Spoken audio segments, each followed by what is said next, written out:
So starting off level 75 crafting, I'm pretty much like the first invo of battle staffs. We're just going to be working our way through some battle staffs, trying to do as many as possible. And yeah, I think I'm going to end up doing something like 4 to 5k. So we might rattle off a couple more crafting levels, but that won't be too bad of a thing because the more crafting levels we can get, basically the more GP we can make. So yeah, that's the plan. I'm going to keep crafting these battle staffs and then I'll come back when something big's happened. It'll probably end up being the new Foundations quest, but thinking about it as well, Family Crests could be something big for this account as well, with us possibly looking at smelting and making some money through smithing as well. Right, so just logging back into the game and hopefully we've got some stuff on the Grand Exchange which is sold, just to throw some more cash into the bank. So we've cleared out the green D-hard shields, they were basically just littering the bank a little bit. And we've also managed to sell the 5 battle staffs. 5 battle staffs going really well. We are managing to sell them for a slightly higher price, which is good. Again, that's why you check your margins, make sure that if you're going to do them, you can get the best price possible, which is what we've done with the battle staffs. And we'll probably end up doing like another sort of period of them as well.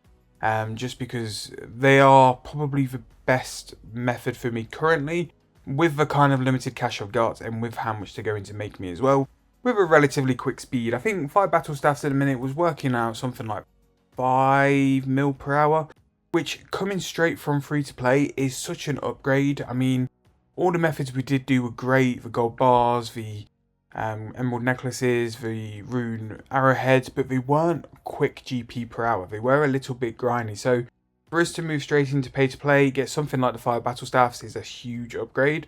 I have been playing around with rings of dueling, emerald rings, to see if there's something like worthwhile doing, something we can make a little bit of profit with, but it seems 5 battle staff is still the best one going currently. So not sure what we're going to do there. In terms of what we're going to do next, I've bought some pyroclast, so we're going to make some ultra compost. That's going to be a really cool way for us to see how much of a bond we can just sort of fund through doing something which is completely free.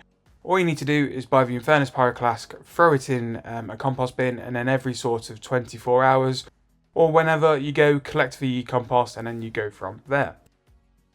So in terms of what we're going to be doing next, we're going to be doing another set of battle staffs. I just think for the time being, while they're working so well, we're just going to keep recycling through battle staffs as well. And then we're going to be making sure to do our treasure hunter keys, do our challenges, and just do things which will help build us up.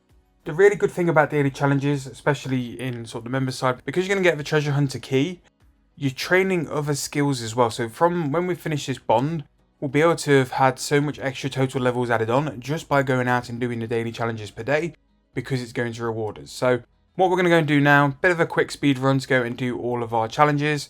I'm going to buy a Camelot teleport as well, because that's going to get us over to Sears. Then we can unlock the lodestone and then we can go from there. The Camelot teleport tab actually bought for a stupid high price, so that's why I'm just checking the margins here. But that could be a very viable way for us to make some GP going forward. And also, if I really wanted to, I could flip it as well.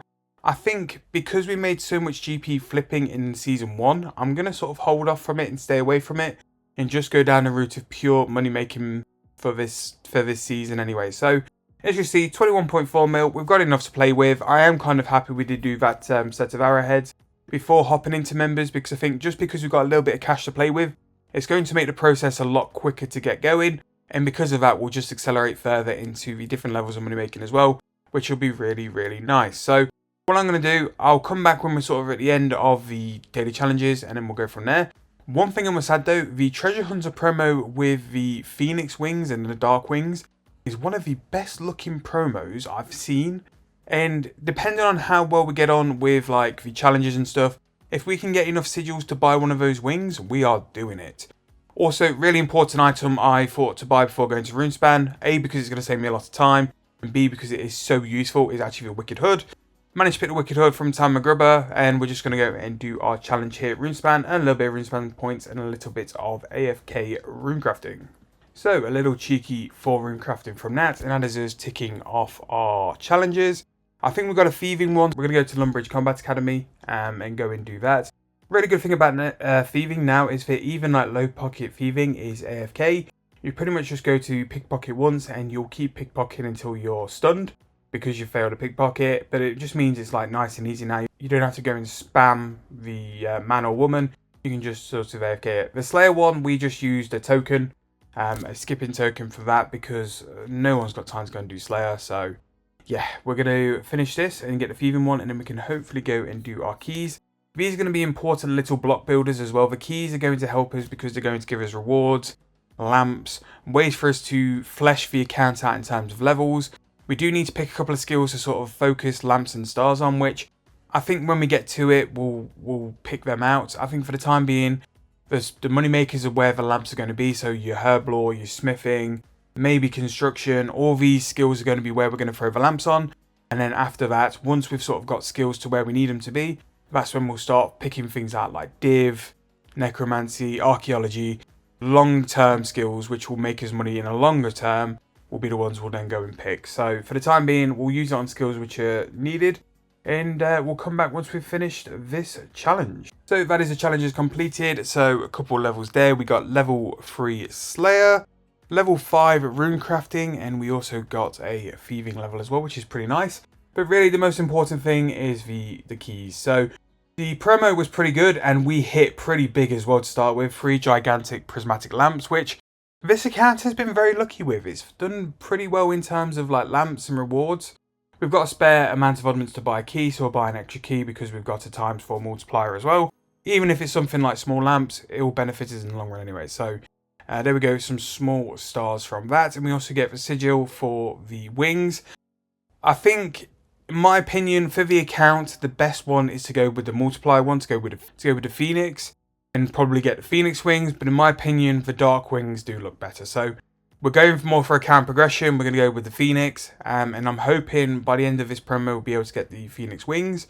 But the dark ones, in my opinion, look better. Let me know in the comments which one you preferred and if you went for either one as well. But again, one of the best lucky promos we've seen. So in terms of lamps, we're going to throw these on herb lore just to get herb lore started, herb lore moving.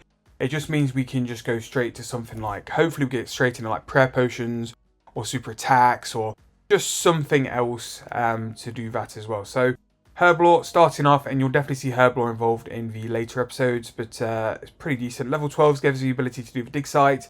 Really good quest and really big chunk of XP if we want to do it, but you know my thoughts on quests, so we're probably not. We've got thieving. Thieving we've unlocked level 5, so yeah, that is what it is. We've got Abyss minigame from runecrafting, and again, runecrafting is something I really do need to pay attention to. Even if we do the Wicked Hood every day, it's just going to build up the runecrafting level to a certain point. Just make it a daily, get it involved, and go from there. But yeah, pretty big episode of progress. We made quite a bit of money by just rolling over those 5 battle staffs. We're probably going to still be doing them in the next episode, because I think just where we're stood, I think it's the best thing we can do. And the way I sort of operate money making methods, I need to be able to do one and have one buying on the Organic Exchange at the same time. And by just recycling through for like 5 battle staffs, just give me that chance to build that GP up. As you see, smithing is something I think we will hop in at some point. Whether we do rune darts, whether we do rune arrowheads, whether we go in like smith or a calcum, bars, necronium bars, there's so many options with smithing. But that just seems to, that and crafting seem to be my 2 main money makers at the minute. So firing through the 5 battle staffs, and maybe like in the next episode we do look at a couple quests. I'm pretty sure we'll go and start new foundations at some point because construction will be bank. Double XP was announced, so double XP was coming. Frame prices are high, refined frame price are high, and also Tourist Trap as well gives us the ability to make darts, which people will be wanting to do for dart tips. So join us in the next episode. If you can, please smash the like button on the video. Please subscribe to the channel. We did such an amazing job on the first series of starting with such huge subscription numbers for the first couple of episodes. So if we could copy that again and keep the push for 5k subscribers, that'd be amazing. And thank you guys so much for watching this series.